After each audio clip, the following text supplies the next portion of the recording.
Bengalis রান্নাঘরে আপনাদের সবাইকে স্বাগত। তো আজকের রান্না মাছের তেল দিয়ে বেগুনের চচ্চড়ি। তো চলুন রান্নাটা শুরু করা যাক। তেলটা গরম হয়েছে, এবার তার মধ্যে মাছের তেলটা দিয়ে দিচ্ছি।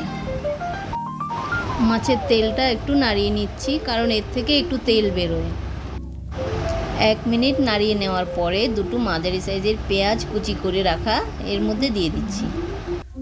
পেঁয়াজটা বাদামি হওয়া অবধি আমি একটু ভেজে নেব। আপনাদের যদি আমার রান্নাগুলো ভালো লেগে থাকে তাহলে আমার সাথে থাকুন এবং আমার চ্যানেলটিকে সাবস্ক্রাইব করে বেল আইকনটি প্রেস করে দিন, এবং আরও নতুন নতুন রান্না যাতে আপনাদের সামনে আমি হাজির করতে পারি।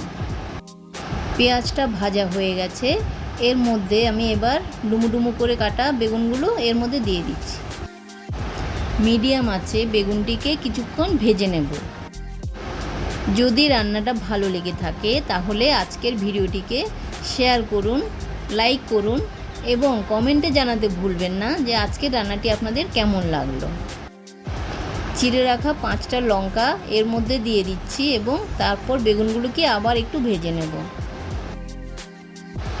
এখন এর মধ্যে 1 চা চামচ নুন এবং 1 চা চামচ হলুদ দিয়ে দিচ্ছি।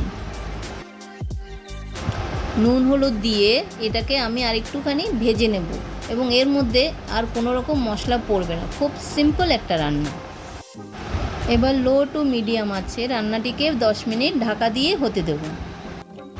10 মিনিট হয়ে গেছে, এবার ঢাকনাটা তুলে আমি তরকারিটাকে আরেকটু নেড়ে দেব।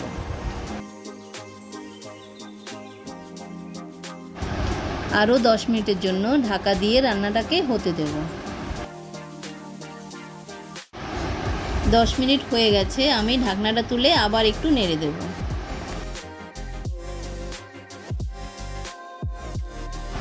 এখন 5 মিনিটের জন্য আবার একটু আমি ঢাকা দিয়ে দেব। 5 মিনিট পর রান্নাটা হয়ে গেছে, এবার আমি এতে ধনেপাতা দিয়ে রান্নাটাকে নামিয়ে নেব। আজকের রান্নাটা এই পর্যন্তই। পরে দেখা হচ্ছে আপনাদের সাথে নতুন একটা রান্না নিয়ে পরের কোনো ভিডিওতে।